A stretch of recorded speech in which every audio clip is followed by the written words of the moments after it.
ایک دوسرے کو عزت دو، برداشت کرو۔ میرے نبی نے فرمایا بہترین مسلمان وہ ہے جو بیوی سے اچھا سلوک کرتا ہو، اور بیوی سے فرمایا میری شریعت میں سجدہ ہوتا تو بیوی سے کہتا خامند کو سجدہ کر۔ بہترین صدقہ اولاد کی تربیت ہے۔ پورا گھر میرے نبی نے نقشہ، ہر ایک کی قیمت بتائی۔ ماں تیرے قدموں تلے جنت، کا کاش میری ماں زندہ ہوتی، تم دیکھتے میں کیا کرتا، میں عشاء کی نماز کے مصلی پر ہوتا، میں سورۃ فاتحہ پڑھ رہا تھا، ادھر سے آواز آتی میری ماں کی محمد، تو میں نماز توڑ کے کہتا لبیک اماں جان۔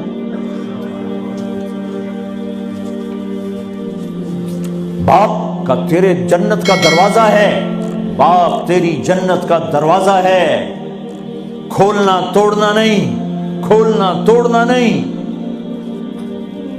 توڑ دیا تو جنت میں نہ جا سکو گے۔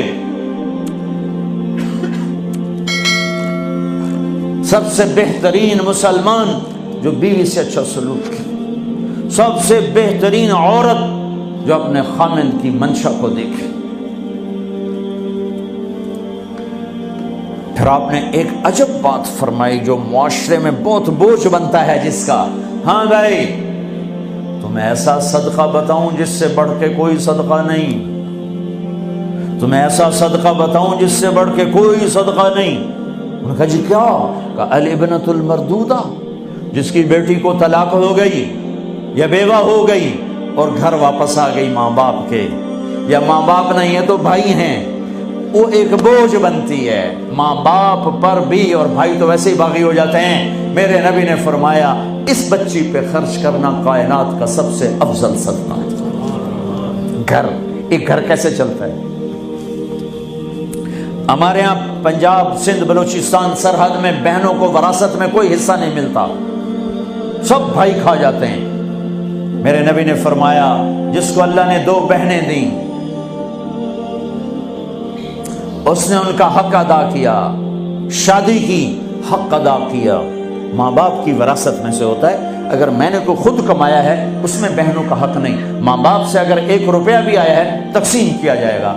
جس نے بہنوں کا حق ادا کیا، شادی کی حق ادا کیا، اس پہ جنت واجب ہو گئی۔ جس کو اللہ نے 3 بیٹیاں دی، اس نے ان کی ڈولی اٹھائی، وہ جنت میں میرے ساتھ یوں ہوگا۔ ایک بولے اگر 2 ہوں، کہ جس نے 2 بیٹیوں کی شادی کی وہ بھی ایسے ہوگا۔ اللہ بھلا کرے۔ ایک صحابی کا کہ جس کی 1 ہو، کہ جس کی 1 ہے، اگر اس نے اس کو عزت سے رخصت کیا تو وہ بھی میرے ساتھ ایسے ہی ہوگا۔ پھر کئی بچیوں کو طلاق پڑی ہے کہ اس کو بیٹا نہیں ہوتا۔ یہاں آنے سے پہلے کا واقعہ، پنڈی سے بچی رو رو برا حال اس کا، میں تو فون سنتا ہی نہیں ہوں ایسے کہ میرا تو کلیجہ پھٹ گیا ہے۔ ہے کہنے لگی کہ سسرال نے کہا تھا بیٹی ہوئی تو طلاق دے دیں۔ میں نے کہا اس میں میرا کیا قصور ہے، اور بیٹی ہی ہوئی اور مجھے طلاق پڑ گئی، اور میں گھر آ گئی 22 سال کی عمر۔ بیٹی دینے والا اللہ اور ظلم کرنے والا سسرال۔ میرے نبی کو اللہ نے بیٹے دے کے اٹھا لیے، قاسم اٹھا لیے، عبداللہ اٹھا لیے، ابراہیم اٹھا لیے۔ 4 بیٹیاں دی، 3 زندگی میں اٹھا لی، زینب، ام کلثوم، رقیہ، تینوں آنکھوں کے سامنے چلی گئیں۔ فاطمہ سے نسل چلی، آپ نے فرمایا لوگوں کی نسل بیٹے سے چلتی ہے، میری نسل میری بیٹی فاطمہ سے چلی تھی۔ اس لعنت کو دھویا۔ عورت کا کیا قصور ہے اگر اس بیچاری کو بچیاں ہو رہی؟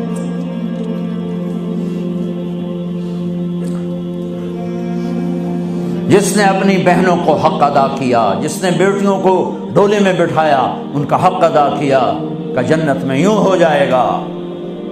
بہنوں کو دینا اتنا ضروری ہے، حرام ہو جاتی ہے روٹی۔ میں نے مولانا جمشید صاحب میرے استاد ہیں، میں نے ان سے تفسیر پڑھی۔ میں ایک دن شہد کی بوتل لے کر گیا، پرانی بات ہے 76-77۔ میں نے کہا حضرت یہ ہدیہ ہے۔ فرمایا کہاں سے لائے ہو؟ کہ میرے اپنے باپ ہے۔ فرمایا تیرے باپ نے اپنی بہنوں کو، تیرے باپ نے اپنی بہن یعنی میری پھوپھیوں کو، تیرے باپ نے اپنی بہنوں کو زمین میں سے حصہ دیا تھا؟ یہ سوال کیوں کیا؟ 10 روپے کی شہد کی بوتل تھی اس وقت، کہ اگر دیا تھا تو یہ میں لے لوں گا، اگر نہیں دیا تو پھر یہ حرام ہے، میں نہیں لوں گا، یہ مطلب تھا۔